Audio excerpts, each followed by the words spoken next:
The fourth of the Fatui Harbingers, a formidable Snezhnayan diplomat and a ruthless assassin. This is the most you can hope to glean about Arlecchino if you know the right people to ask.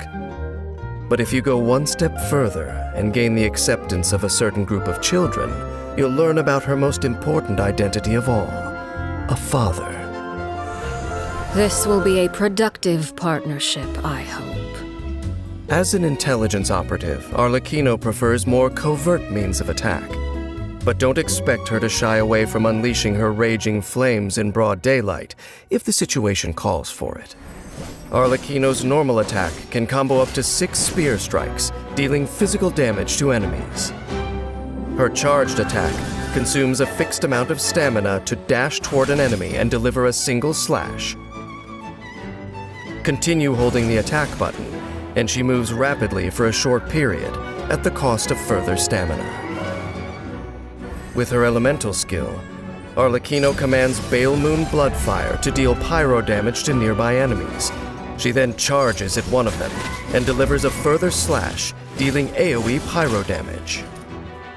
Enemies struck by her elemental skill will receive a Blood Debt directive for a set period. Blood Debt directive deals up to 2 rounds of pyro damage at set intervals. The damage dealt is considered elemental skill damage. Using her charged attack, or elemental burst, causes Arlecchino to absorb and clear nearby Blood Debt directives.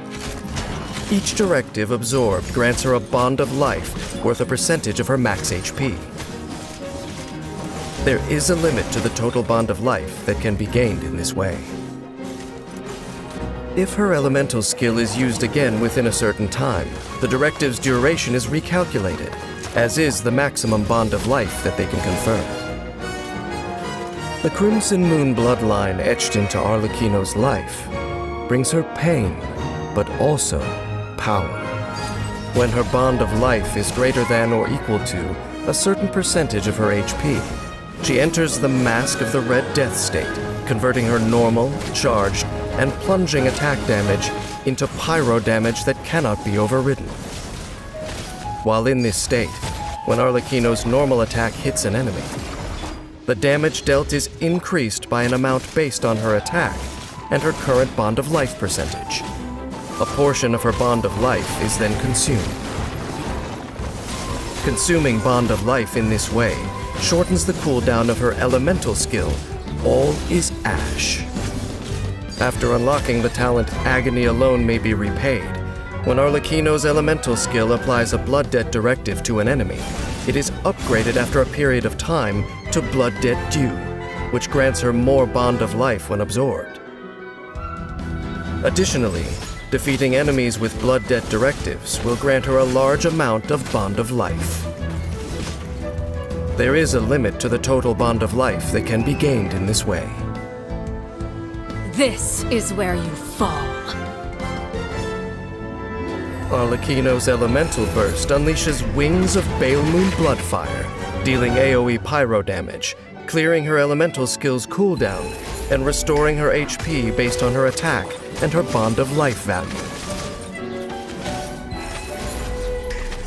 Due to her passive talent, the Bale Moon Alone May Know, while in combat, Arlecchino gains a pyro damage bonus, and can heal only by using her elemental burst, Bale Moon Rising.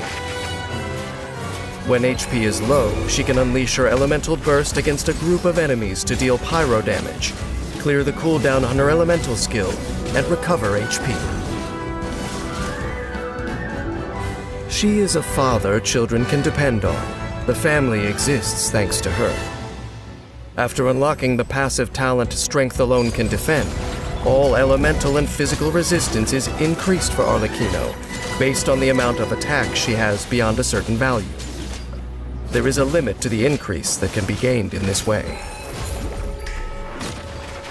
The seat of Fourth Harbinger honors Arlecchino's past achievements and serves as clear confirmation of her combat prowess. With mastery of the Bond of Life, the bloodthirsty flame she wields is a foreboding sight to her foes.